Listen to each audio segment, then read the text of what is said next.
सम्मानित साथियों, आप सभी को जय भीम, नमो बुद्धाय।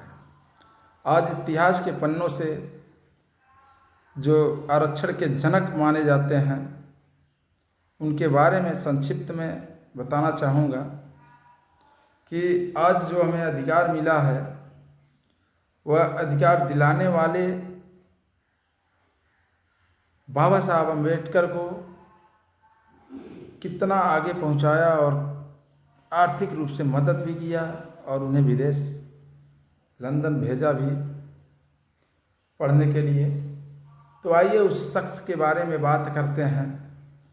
अब सोचिए, पहले इतना छुआछूत हुआ करता था उस समय, और उस समय लोगों को जगाने का कार्य और अपने राज्य से आरक्षण का शुरुआत करने वाले साहू जी महाराज के बारे में थोड़ी सी जानकारियाँ शेयर करता हूँ। साहू जी महाराज भारतीय इतिहास के एक महत्वपूर्ण व्यक्ति थे, बहुत ही महत्वपूर्ण व्यक्ति थे, जिन्होंने दलित वर्गों के लिए आरक्षण की शुरुआत की थी। जो आज हमें आरक्षण मिल रही है दलित वर्ग को, उसकी शुरुआत साहू जी महाराज ने किया था। और वह कब किया? जब वह राजा के पद पर बैठे हुए थे, राजा बने हुए थे। तब वह कोल्हापुर के राजा थे और उन्हें भारत में आरक्षण व्यवस्था का जनक भी माना जाता है, क्योंकि आरक्षण का बात करने वाले प्रथम व्यक्ति साहू जी महाराज जी हैं। और गरीबों को आगे की ओर बढ़ाने वाले भी साहू जी महाराज जी हैं।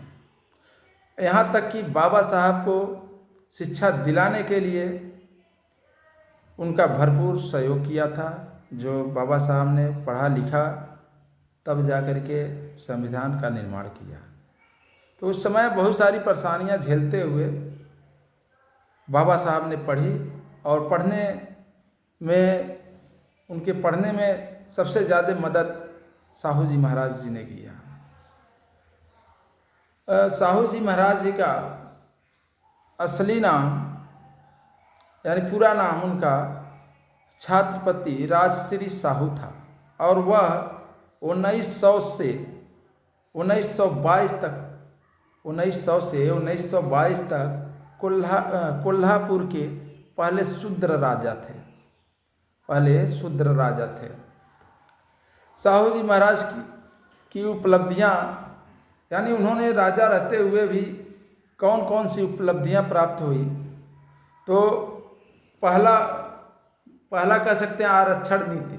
उन्होंने आरक्षण नीति लाया। उन्होंने अपने राज्य में आरक्षण नीति लागू की। पहला राजा हुआ करते थे, पहले राजा थे साहू जी महाराज, जिन्होंने अपने राज्य में आरक्षण नीति का पालन किए थे। उसी के अनुसार अपने राज्य में सभी लोगों को उनका अधिकार दिया था। दलित वर्गों को देखिए, आरक्षण जब लागू हो गया, थोड़ी सी और बता दें, जब आरक्षण लागू हुआ तो उससे दलित वर्गों को शिक्षा और रोजगार में समानता का अवसर मिला। यह जो दलित वर्ग के लोग हैं, इनको जो समानता मिल रही है, वह उसकी शुरुआत जो है साहू जी महाराज जी कर चुके थे, और अपने राज्य से ही किए थे। दूसरा काम उन्होंने किया सामाजिक सुधार। वह एक समाज सुधारक भी थे, और उन्होंने महिलाओं के अधिकारों और शिक्षा के लिए काम किया। और देखिए, शिक्षा के क्षेत्र में बहुत, यानी कि वो राजा साहू जी महाराज शिक्षा के क्षेत्र में बहुत ही योगदान दिया। उसके साथ साथ समाज सुधारक में सबके अधिकारों के लिए, अधिकार दिलाने के लिए और उनका पालन करने के लिए वह एक कह सकते हैं कि एक प्रैक्टिकल प्रयोगात्मक किया, जिसके द्वारा उन्होंने महिलाओं के अधिकारों और शिक्षा के लिए भी काम किया। और तीसरा काम उन्होंने किया लोकतंत्रवादी, जो आज इस समय चल रहा है लोकतंत्र, यह जो चल रहा है, यह इसकी शुरुआत सबसे पहले साहू जी महाराज जी ने किया था। उन्होंने एक लोकतांत्रिक माने जाते थे और उन्होंने अपने राज्य में लोकतंत्र की स्थापना भी की। वही आज देखिए इतने बड़े लेवल पर संविधान बन के तैयार हो गया, उसके पीछे कहीं ना कहीं साहू जी महाराज की देन है।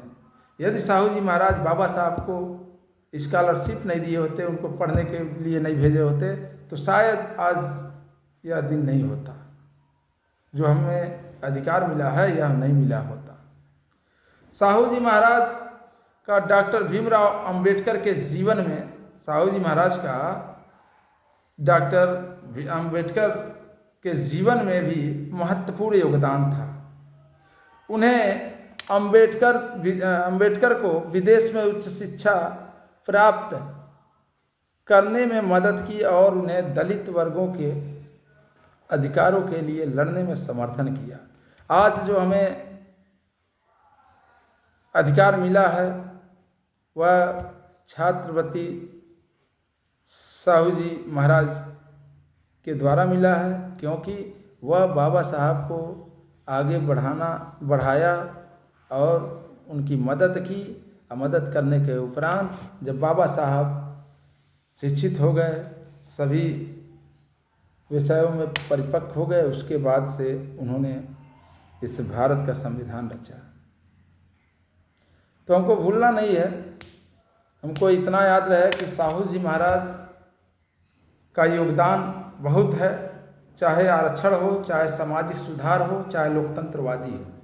इन तीनों क्षेत्रों में उन्होंने काम किया और साथ ही बाबा साहब को विदेश में उच्च शिक्षा प्राप्त करने में भी मदद किया।